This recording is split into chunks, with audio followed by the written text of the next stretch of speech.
Bom, queria agradecer todo mundo que entrou para ver essa apresentação. Eu vou tentar ser rápido para abrir mais tempo para as perguntas.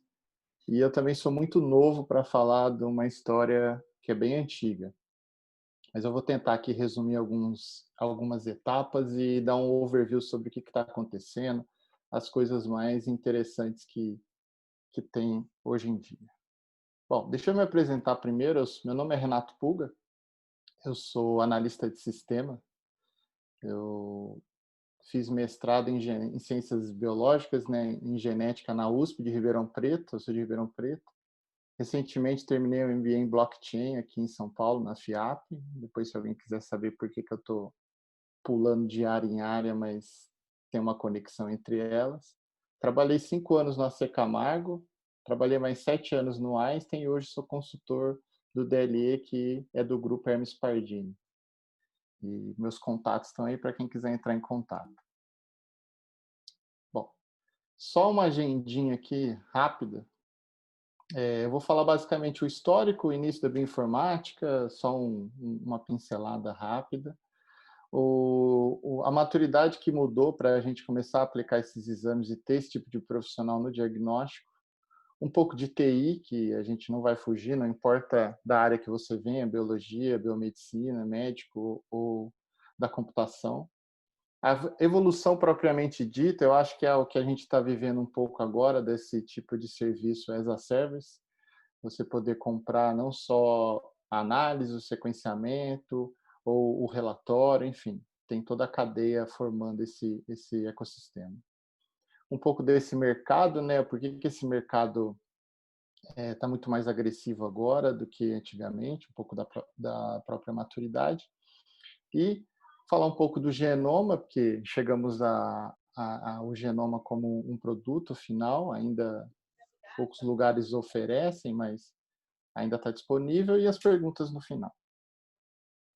Bom, se a gente procurar na internet, um dos relatos mais antigos é de 1960, já em abril, se não me engano, 15 de abril, eles comemoraram 50 anos de bioinformática, quando o Ben Hesper e a Helen usaram nas suas anotações, estava escrito bioinformática como um estudo dos processos de informação biológicos. E daí começou a cunhar esse termo e começou a ser usado, usou-se muito para proteína, relações 3D, mas hoje em dia a gente usa muito na parte comercial ainda. O que mais se explora é a NGS, que é bem recente em relação a tudo que foi feito de biologia computacional nos últimos 50 anos. Eles vão dizer assim que eles são o Adão e a Eva da bioinformática. Papers contando essa história desde a origem. 2000 começou um boom. Eu tive contato com bioinformática em 1999, quando eu estava no primeiro ano da faculdade, e ainda não tinha sido fechado o primeiro genoma humano completo. 2003 eu já estava na USP, aqui de São Paulo, fazendo um estágio, e a evolução disso, acho que um dos mais legais aqui de todos esses artigos aqui, depois eu vou compartilhar essa apresentação com quem quiser, é esse paper aqui, essa história breve aqui da bioinformática, que conta não só da evolução, mas dos equipamentos que foram utilizados até a gente chegar nessa era pós-genômica, vamos dizer assim. Então, esses 4 artigos são os que mais representam essa caminhada até a gente chegar no que a gente tem hoje de oferecer como um serviço de alto padrão. Bom, só ainda recapitulando, quando foi o boom que a bioinformática realmente começou a ser considerado uma ideia boa ou promissora, né, para se transformar numa carreira? Em 1990 a gente começa a engatinhar, né, com o projeto Genoma começando, a gente começa a fechar algumas partes do genoma, começa a aparecer alguns artigos, e o sequenciamento, vamos dizer assim, completo, ainda faltando alguns cromossomos, já é anunciado em 99, mas fechado em 2001. E o custo para chegar nesse sequenciamento foi de US$ 1 bilhão.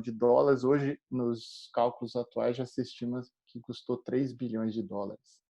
Em 2015, a gente já tinha um presságio de que um genoma poderia chegar a US$ 10.000, e agora a gente já está lutando pelo 1.000, pelo 500 e por US$ 100, né? Depende da profundidade, isso é importante dizer, porque existe uma profundidade padrão do genoma, né, que é oferecido como um padrão. Isso tem que ser levado em consideração para diferentes tipos de achado ou relatórios que você queira consumir dessas empresas. E quando trouxe um pouco de maturidade da própria ainda universidade, desses benchmarkers, para a gente conseguir combinar isso, vamos dizer assim, essa gama de softwares que a gente tinha disponível para se converter em um produto que a gente chamaria de um pipeline mais comercial ou um pipeline que poderia ser utilizado como um produto num diagnóstico clínico.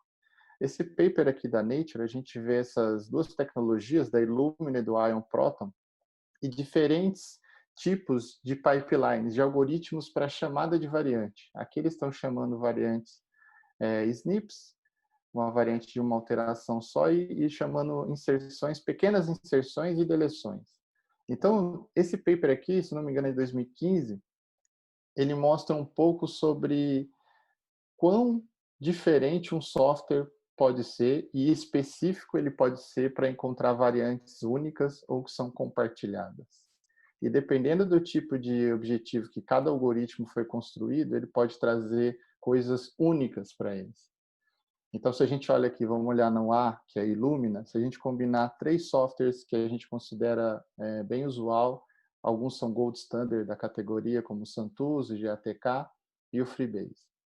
91% das variantes que ele encontrou em todos os tipos de algoritmos, nos 3 algoritmos. Mas se você olhar, o Freebase tem mais ou menos 2% que ele encontrou que é só dele, só ele encontrou, 2% do GATK e 1% do Santuzo. No Ion Proton, que é um outro tipo de tecnologia, hoje um pouco mais melhorada e avançada do que quando foi feito esse artigo, você vê que a concentração de variantes no mesmo encontrados em todos os algoritmos é de 15%. E uma taxa alta, olha ali o Santuzo, de 34% que só o Santuzo encontrou. Ou seja, existe um direcionamento, principalmente para essa tecnologia dessa época, que você utilizasse o algoritmo, o chamador de variante do próprio fornecedor do equipamento, que ele tinha já uma característica para corrigir bias ou especificações do próprio equipamento. Então, isso também ajudou alguns direcionamentos de viés ou de tecnologia não embarcada, ou seja, eu consigo analisar com diferentes ferramentas o dado que sai da Illumina e eu tenho mais especificidade do software comercial, o software do próprio equipamento de uma outra tecnologia como a do Ion Proton. E isso foi adicionando algoritmos mais específicos, ou seja, eu quero que procure mais deleções maiores, eu estou trabalhando com leucemia, eu estou atrás de translocações, eu estou atrás de fusões, e você vai adicionando esses pipelines para suprir essa demanda biológica da sua amostra.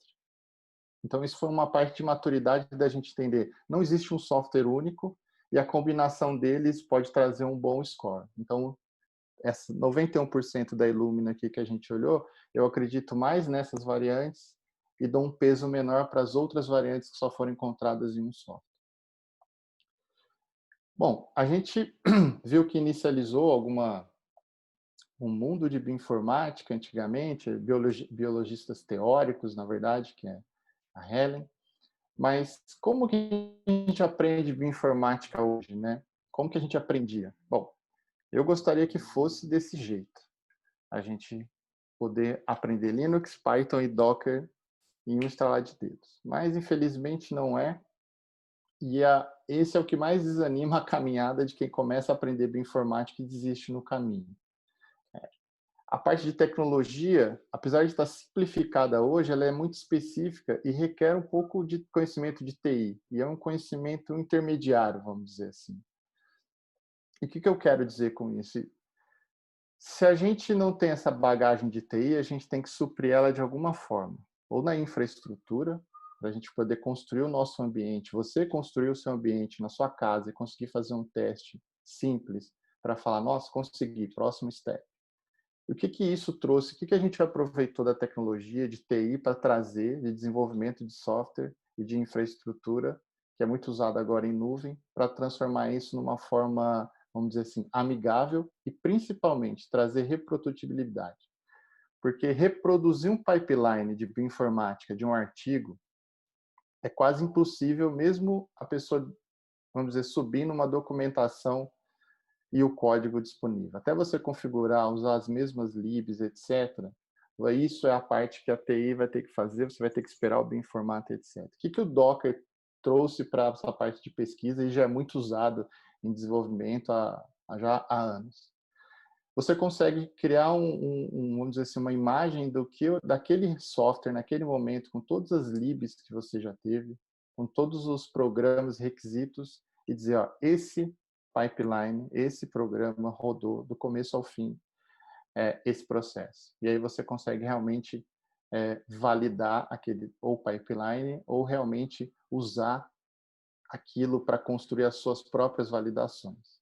Eu não vou entrar em detalhes aqui do que é, mas basicamente a gente brinca muito que com o Docker não tem como dizer que o meu programa rodou na minha máquina e não vai rodar na sua. Ele tem que rodar em qualquer máquina. E ele é multiplataforma, sendo que ele é melhor rodar no Linux do que no Windows, porque existem algumas gambiarras, vamos dizer assim.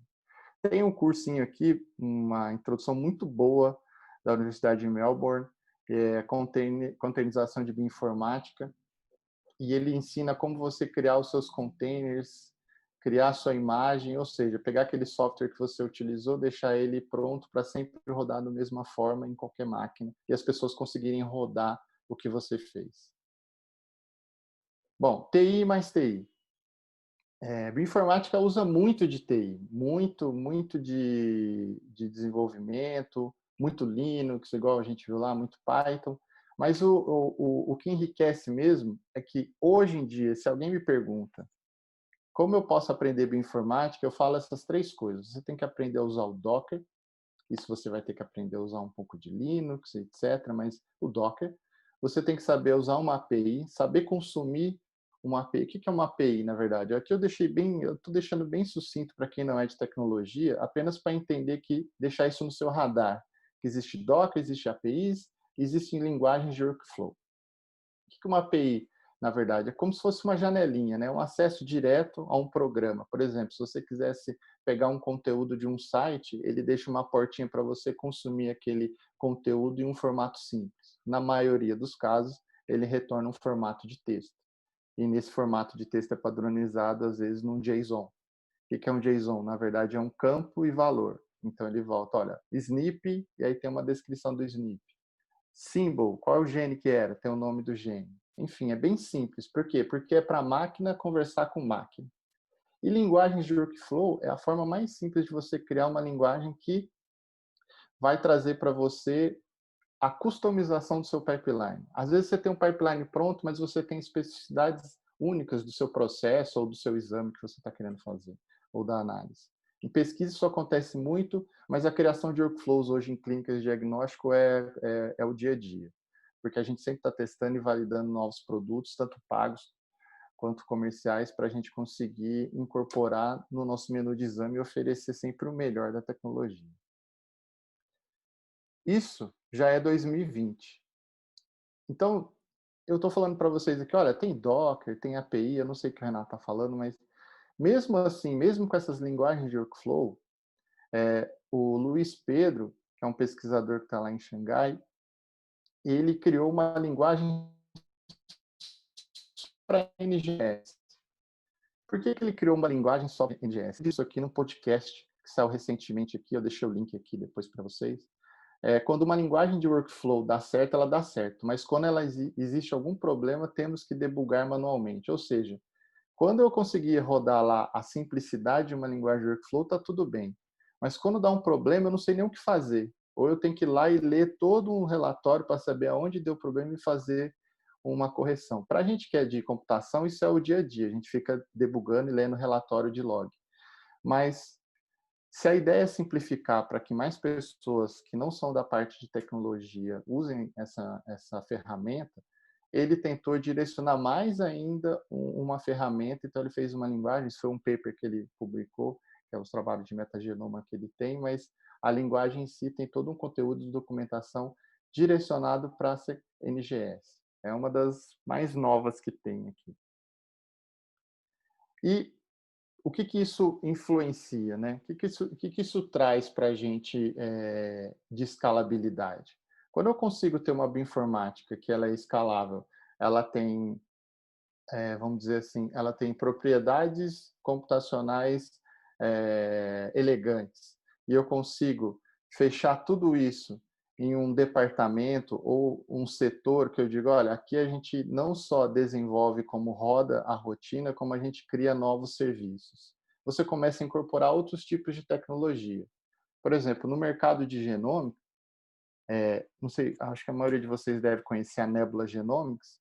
O diferencial dela não é nem porque ela faz um genoma, um sequenciamento de genoma, porque isso várias empresas fazem, mas porque ela incorporou nesse contexto de sequenciar um genoma ou sequenciar o seu dado genético, critérios de privacidade.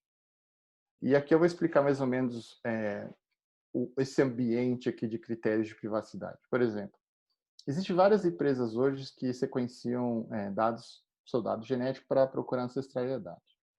Aqui tem 3 deles, que é o 23andMe, o Helix e o Ancestry. Esse tipo essas empresas, já é sabido e tem no termo de consentimento, elas usam esses dados e fazem monetização com as empresas farmacêuticas que têm interesse nesse dado genético, nesse conhecimento genético associado ao clínico, que são relatórios grandes de clínica, para que eles possam desenvolver pesquisa ou fármacos direcionados em alterações específicas de populações, etc. O que o Nebula fez, né? Esse professor de Harvard criou uma empresa a qual você é uma facility de sequenciamento, então você vai sequenciar o seu genoma, um painel.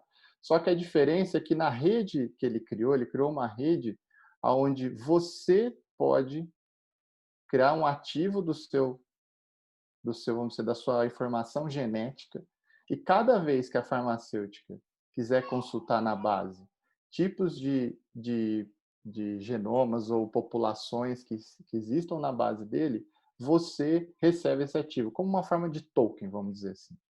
Então, existe uma tokenização da sua informação genética para que você seja remunerado ou você receba algum benefício, vamos dizer, de valor, cada vez que o seu dado é utilizado para uma informação, alguma pesquisa na farma. Aqui em cima, a gente tem quem faz essa monetização é a empresa com o seu dado. Aqui é você, porque você ganha tokens da sua informação genética, vamos dizer assim. É um mercado novo ainda, tem vários tipos de abordagem, mas a ideia dele foi quebrar essa cadeia onde as empresas estão ganhando milhões e você ainda tem aquela devolução de valor com um exame barato, que é $99, mas você não tem essa troca no final da cadeia, onde cada vez que a farmacêutica ou a empresa que quer consumir esse dado genético consulta ele nessas empresas, recebe um valor considerado. E aqui o ganho deles é juntar a informação clínica com a informação genética, que é aí que existe o valor. Mas o mercado começou a evoluir mais ainda, eles se auto-intitulam, né? Isso aqui eu peguei do site, não fui eu que escrevi, mas nessa linha de marketplace, existe o marketplace dos marketplaces, ou seja, o GenoHub, para quem não conhece, ele se autodenomina a maneira mais confiável de solicitar serviço NGS dos principais fornecedores do mundo. E essa telinha aqui é da página inicial deles, basicamente você procura o tipo de sequenciamento que você quer, procura, e ele começa a te dar uma lista de facilities no mundo, e você já tem até o preço, dependendo do tipo de serviço que você requisitar. Você tem desde serviço de sequenciamento genético a serviços de análise de bioinformática, por hora ou por projeto. Então, o GenoHub, eu já usei o GenoHub, realmente vamos dizer assim, ele é um intermediário entre a facility, então ele faz toda a ponte do que tipo de produto a gente requeriu, até quando eu recebi esse produto. Tem os seus benefícios, para a pesquisa pode baratear um pouco do custo do sequenciamento, principalmente para quem não tem um sequenciador, não tem um pessoal treinado, mas tem os seus outros vamos dizer assim, dependendo do seu direcionamento, em algum lugar que você é uma universidade e quer construir conteúdo de conhecimento, onde as pessoas saibam fazer, é melhor fazer do que comprar. Quando você tem pouco dinheiro e precisa responder algumas perguntas, talvez pode ser uma solicitação. É muito usado também para gerar proforma de sequenciamento genético, que é difícil. E a gente começa a ver que tem outras coisas que ainda a gente não evoluiu e estamos um pouco atrasados nesse critério, né? O HG38, por exemplo, no diagnóstico clínico, existe uma luta, não uma luta dos laboratórios, mas em si do que já se gerou de conhecimento do genoma anterior. Isso porque o HG38 ele já foi lançado há 6 anos atrás, né? Vamos dizer assim, em 2013.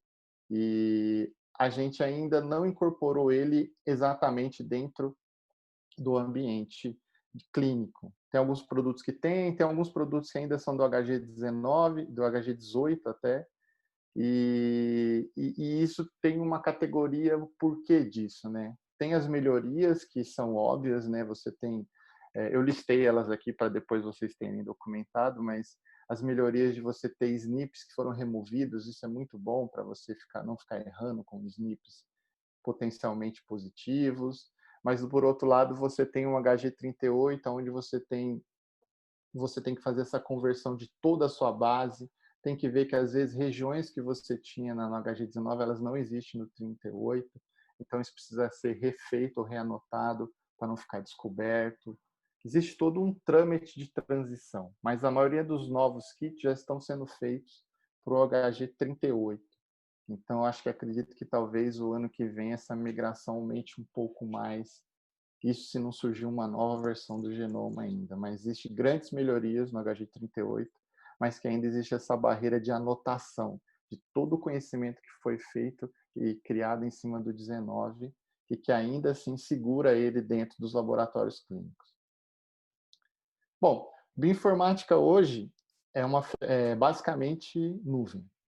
Então, se a gente olhar as ferramentas que estão disponíveis para análise de NGS, eu chamei aqui de Bioinformática 3.0, esse é um slide até meio batido meu, mas não tem como não colocar ele. Você vai ver os grandes players disponíveis de software de análise e também alguns que não tinham nada a ver, como o Google, que eu não coloquei a Amazon, que eu coloquei ela depois em outro critério, que tem esse tipo de serviço já disponível com aplicações, APIs para você usar, já está incorporado na própria nuvem, ou uma forma de facilidade de uso da ferramenta para projetos. Eu tenho uma demanda de X painéis, 10 exomas por mês, quanto que você faz o custo? Enfim, existe uma negociação em escala de alto nível. Base Space é da Illumina, o iReport é da Thermo, a Alice Clinical Informatic Platform é da Agilent, o VarStation é do Einstein,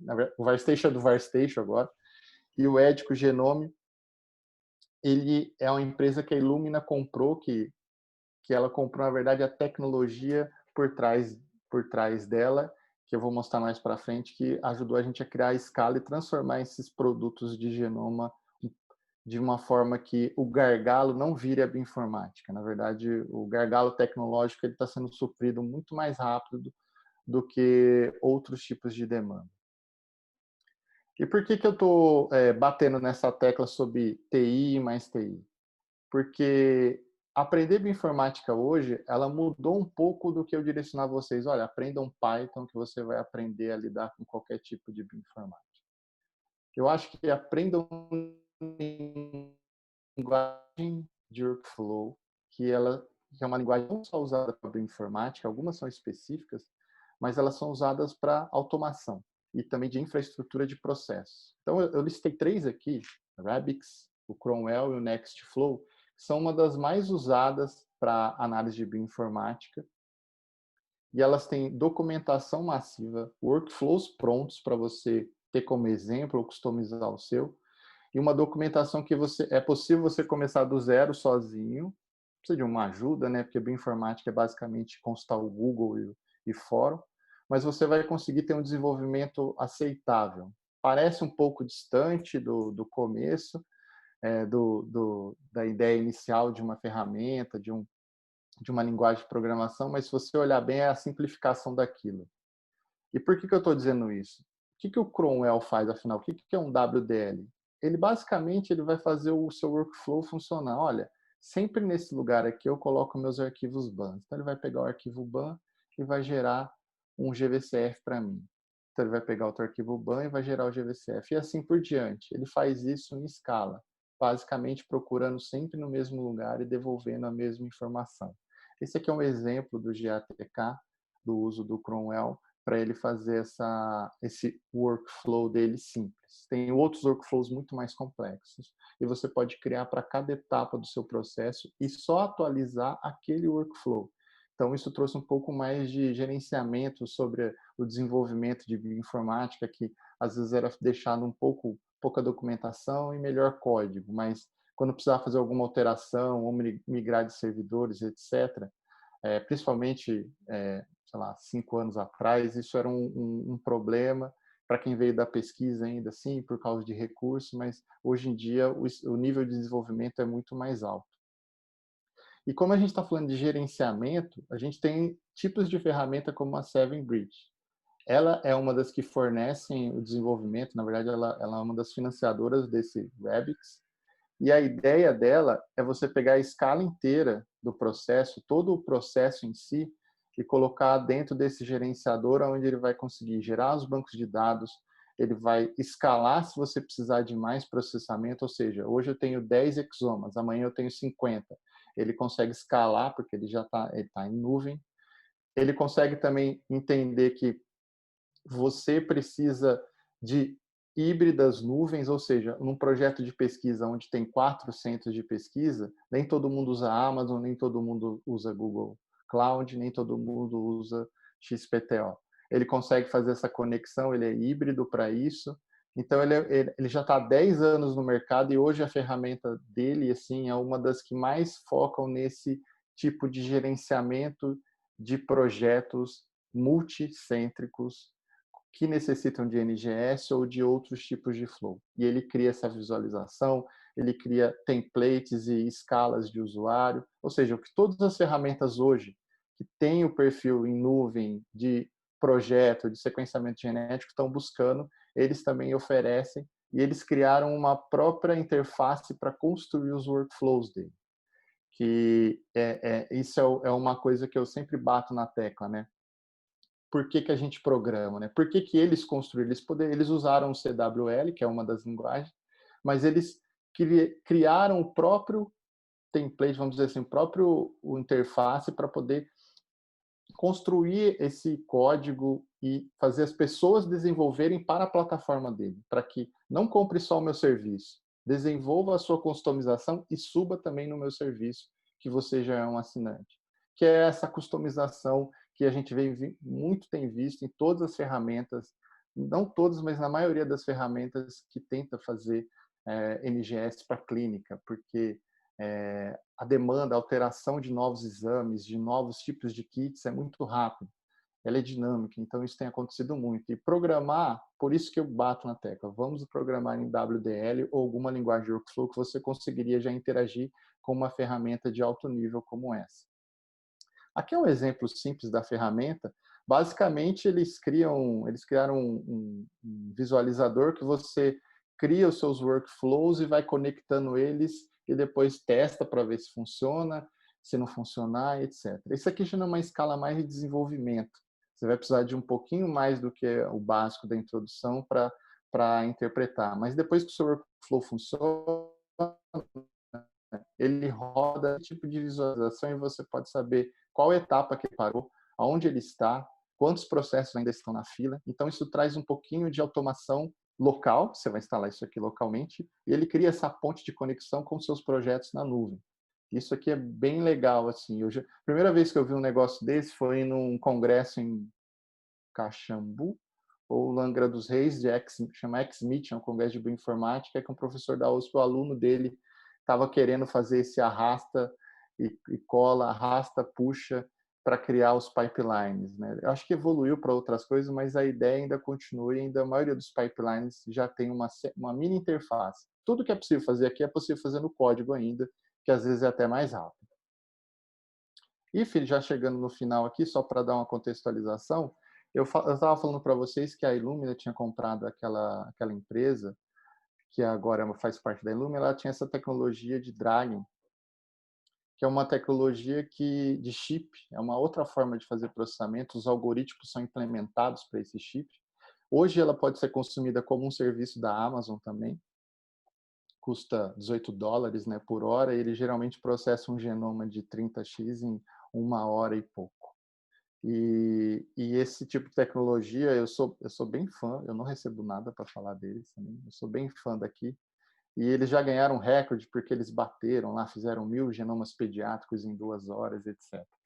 Mas o interessante dela é que existem novas abordagens. Se eu tiver um projeto de 10.000 genomas e eu tiver dinheiro para poder escalar ele na Amazon e comprar 10.000 instâncias em 1 hora, eu tenho os 10.000 genomas prontos. Eu vou ter mais trabalho de transferir os dados para o meu local físico, do que para rodar ele, os 10.000 genomas de uma vez só. Então, a gente trouxe uma escalabilidade profissional para fazer populações, projetos globais, vamos dizer assim. E a gente está falando muito de genoma. E quanto custa o genoma? Essa tabela aqui, atualizada de 8 de maio, peguei desse site aqui, ele trouxe...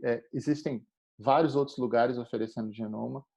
No Brasil também tem alguns, mas esse aqui ele considerou os principais, que tem oferece genoma e tem um relatório, vamos dizer, considerado. E aqui a gente vê a variação entre os preços, porque depende muito do tipo de relatório. E o interessante aqui é que a gente está partindo desse tipo de pressuposto, que esse relatório é um relatório, vamos dizer assim, extremamente completo e provavelmente complexo. Então, quais são os profissionais que vão consumir esse tipo, né? Como que o médico vai interagir com ele? Quais interações o médico ou o analista gostaria de fazer num relatório tão complexo como esse, né? E entre todas elas, o que mais pontua aqui, que é o destaque que a Nebula estava procurando, é esse esquema de privacidade. E a Nebula usa, na categoria que eles determinam de informação, eles usam blockchain, que é a tecnologia de criptomoedas, para, vamos dizer assim, garantir ou inferir credibilidade na informação e segurança. Como eles fazem isso, até que ponto, porque tem alguns... o blockchain não serve para salvar um genoma, por exemplo, ele não foi feito para isso, mas esse tipo de informação tem que ser levado em consideração, já que através de um genoma diz que se é possível chegar até a pessoa em si, né? Tem alguns projetos lá do metrô de Nova York que eles fizeram com bituca de cigarro e fizeram uma exposição mapeando só as alterações genéticas de populações, refizeram as faces em 3D e fizeram uma apresentação para mostrar os genomas que eles encontraram. Era isso que eu queria dizer. Eu vou ler para você algumas perguntas que chegaram no chat. Bom, a primeira pergunta é o do Tiago. Ele perguntou: para o processo de virtualização, poderia utilizar o VirtualBox ou somente Docker? Boa pergunta. O Docker vou dizer que é um pouquinho melhor, depende da máquina que você estiver usando. Se você usar o Windows, ele vai fazer uma virtualização por baixo, sem você perceber. Então, se você usar direto no Linux, se a sua máquina é Linux, se você instala o Docker, ele não vai fazer, porque todo o container do Docker é um Linux em si, né? Então, se você usar um VirtualBox, você vai consumir muito recurso da sua máquina. Então, hoje o Windows está lançando umas versões agora, não sei se você está mexendo com o Windows, mas ele está lançando umas versões agora que já vem com essa interface para você usar o Linux junto com ele, sem o consumo de recurso da sua máquina, né? Sem ele ter que dividir processamento, memória, etc. E aí você consegue realmente usar. O Docker, ele te ajuda ele ainda é mais rápido que uma virtualização para mim, mas bioinformática no Windows é para você fazer uns testes, e se você for rodar alguma coisa um pouco mais complexa ainda usando o Docker, ou colocar um serviço em si rodando nele, pode ser que você tenha uma queda de desempenho um pouco maior do que esperado. A gente tem mais uma pergunta, é, que chegou aqui da Patrícia Oliveira. Ela perguntou assim: estou me formando em biomedicina. O mais recomendado seria investir em cursos, nova graduação de TI ou já ir para linguagens específicas como apresentado? Cursos mais direcionados. Ah, eu não sei se fazer outra graduação tem saco para isso, não. Eu acho que é melhor você participar de fóruns, né? Ver o que você quer fazer, direcionar a sua programação, vamos dizer assim, seu conhecimento para aprender bioinformática focado no que você quer fazer. Se você quer fazer transcriptoma, quer fazer exoma, ou quer saber como é que é uma análise de NGS, sequenciamento é feito num laboratório clínico, você vai direcionar esse desenvolvimento de aprender uma linguagem de workflow para isso. Vou lá atrás do GATK para chamar a variante. Então, você faz uma coisa dessa. Aí você tem alguns cursos, alguns pagos, outros que são de graça, para você fazer isso tudo pela internet. Então, você vai começando a fazer esses roteiros. O que mais tem é curso de verão na USP, Unesp, ou cursos de curta duração que tem um valor significativo, mas que te ensinam ou te dá esse pontapé inicial, porque às vezes é difícil começar. Mas tem bastante conteúdo assim, né, disponível e tá aparecendo bastante cursos online e presenciais. Acho que vale a pena investir em curso, nada de graduação, e foca no que você tem direcionamento. Quero fazer análise de painel em NGS. Foca, pega um pipeline e estuda ele. Boa. A gente também recebeu uma pergunta da Lívia. Ela está perguntando se o Linux é mais indicado do que o Windows para se mexer com bioinformática. É. O Gustavo Oliveira também perguntou assim, se dentro das linguagens de workflow existentes, ele trouxe aqui vários nomes, acho que dá para ver aí. SnakeMake, Nextflow, Tô vendo aqui. WL, tá. Todos esses nomes. Você tem alguma predileção ou recomendação para aplicações em bioinfo? Eu gosto da WDL bastante, que é do Cromwell, que usa ela muito. E Nextflow também é muito boa, mas a do Cromwell, do GATK, tem não sei, eu uso o Cromwell até para outras coisas, de tanto que ele faz esse gerenciamento para mim.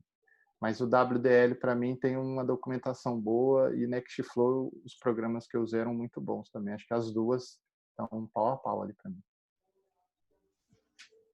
A gente também tem mais uma pergunta aqui do Roberto Rossati. Ele gostaria de perguntar, né, se você tem sugestões em como melhor atender a Lei Geral de Proteção de Dados, seja no caso de análise e storage em nuvem e análise e storage em local. A lei de proteção, se você for mandar um dado, por exemplo, primeiro talvez tentar ver se existe no seu parceiro existe uma nuvem local no Brasil, né? Se não tem no Brasil, o país que você mandar essa nuvem, vamos dizer, os Estados Unidos ou na Europa, a Europa e os Estados Unidos, eles têm lei de proteção de dados. Então, isso já é uma coisa positiva. Então, por exemplo, se você tiver que mandar para fora, você procura um país onde tem uma lei de proteção vigente, você vai usar ela. Aí você só precisa saber, eu estou resumindo aqui, mas tem mais critérios, só precisa saber qual laboratório vai receber, qual instituição vai receber e o que eles vão processar, e onde será processado, e depois retornar. Então, basicamente, a primeira coisa é saber o país que é onde essa instância está, da nuvem, tem lei de proteção? Europa, Estados Unidos tem, então pronto. Aí depois só precisa saber o caminho. Em Oklahoma, no laboratório tal, que vai receber no responsável tal. Isso tem que estar na sua documentação da sua lei de proteção interna da sua instituição ou da sua empresa, constando aonde aquele dado foi, para quem recebeu e quando ele volta. Agora tem uma pergunta também do Isaac. Ele está perguntando se o Python é mais indicado para estudos em genômica. Bom, eu programo em Perl, né? Então, eu sou um usuário do Python, mas assim, tem módulos, a linguagem que ele foi construída é mais natural, mais simples de entender. e a galera gostou e está desenvolvendo assim pesado módulos para redes, para tudo que você pensar. Então, assim, talvez é por isso que me chamaram para dar essa apresentação, porque ainda programa em Perl, acharam que eu sou mais velho que eu deveria. Mas eu gosto de Python com ressalvas, mas eu acho que a melhor linguagem é aquela que você consegue fazer. Tem amigos que fazem tudo com R. E eles fazem toda a parte do pipeline usando só módulo em R. Eu acho que a linguagem que você se sente mais confortável é a melhor. O Juliano também está perguntando assim, se as empresas de análise de pipeline que você apresentou consideram também outros dados do paciente, como exames laboratoriais, clínicos e etc., ou só dos dados do NGS? E se isso pode interferir nas análises de pipeline? Se isso for um exame, você fez um painel BRCA1, ele vai olhar só o BRCA1. Então, é ético que ele só olhe o que você solicitou, o que o médico fez no pedido médico. O que a gente tem visto é que poderia se melhorar tanto a experiência do laudo do paciente quanto para toda a cadeia, se essas informações estivessem todas estruturadas e elas se conversassem.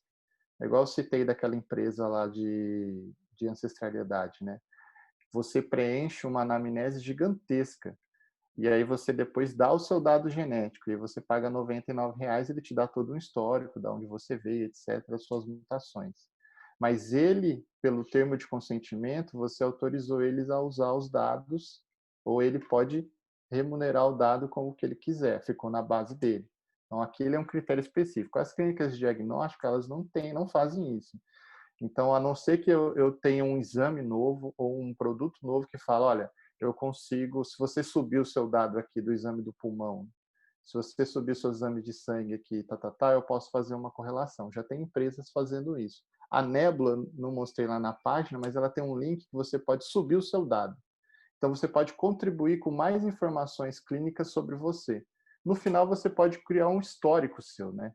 Sobre aquilo. E isso enriquece o valor do seu dado e se tem alguns consórcios que se você sobe o seu dado, ele até paga o exame para você, você depois pode pegar aquela informação, ele pega essa informação e deixa dentro de um consórcio. Ao longo dos anos que ele vai evoluindo a informação sobre alteração genética, doença, etc., se aparecer alguma doença nova que você faz parte, ele te avisa, porque você faz parte do consórcio. Então, ele está tentando te retornar valor pelo seu dado genético.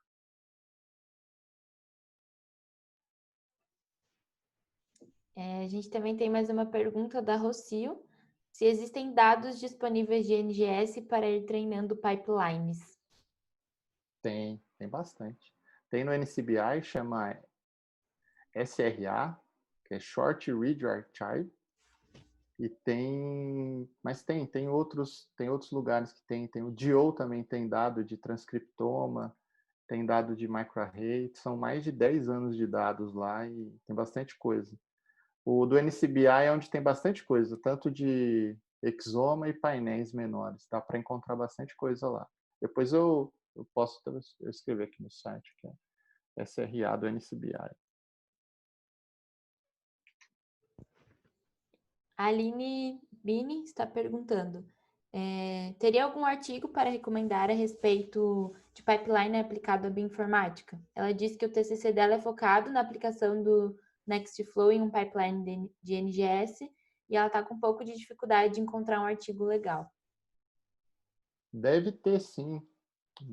Eu não lembro de cabeça aqui, mas tem. Depois você passa. Deixa eu deixar meu e-mail aqui, ó. Depois você me manda o e-mail, eu compartilho. Ótimo. Mas tem sim.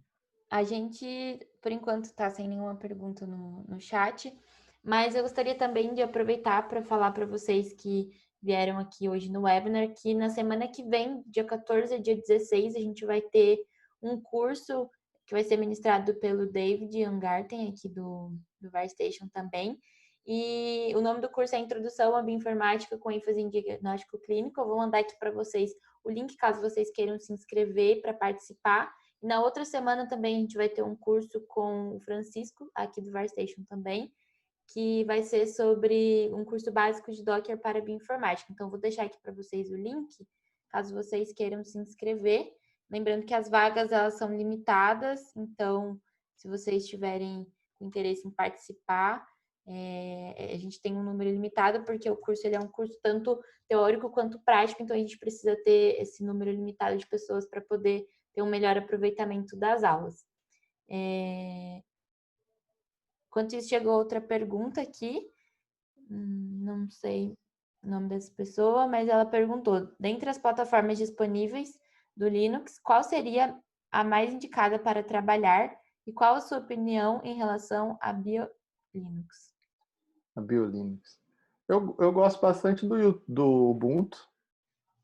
Eu sempre uso uma versão para trás, mas para usar com Docker, o meu sysadmin, um amigo meu que trabalha com TI, ele diz que o CentOS é melhor para deixar em escala. Se você for fazer, por exemplo, se você for ter um servidor que está rodando um sistema de banco de dados e não pode ficar fora do ar. Agora, para nossas aplicações, o Ubuntu serve. O BioLinux, ele é muito bom.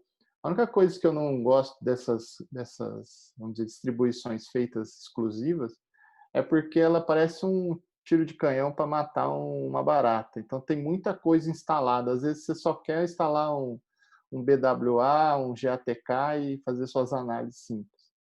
Então, assim, para você que não, se você não entende muito de infraestrutura, o BioLinux vai te ajudar porque muita coisa já vai estar instalada.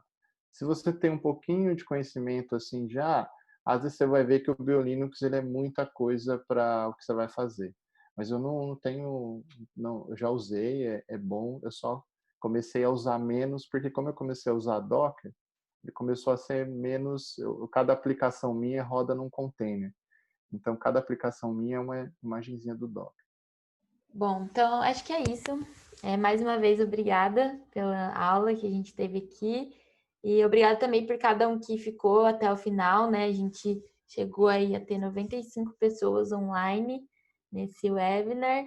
E toda semana a gente tem trazido convidados diferentes, pessoas novas falando sobre esses temas que a gente sabe que são bem relevantes para o pessoal que é da área e que tem curiosidade também em aprender mais. Então, muito obrigada a todos e muito obrigada também mais uma vez, Renato. Obrigado aí. Ó, subiu aí o dado aí, acho que Aí, chegou. chegou. Até mais, pessoal. Até mais, Tchau. gente. Tchau.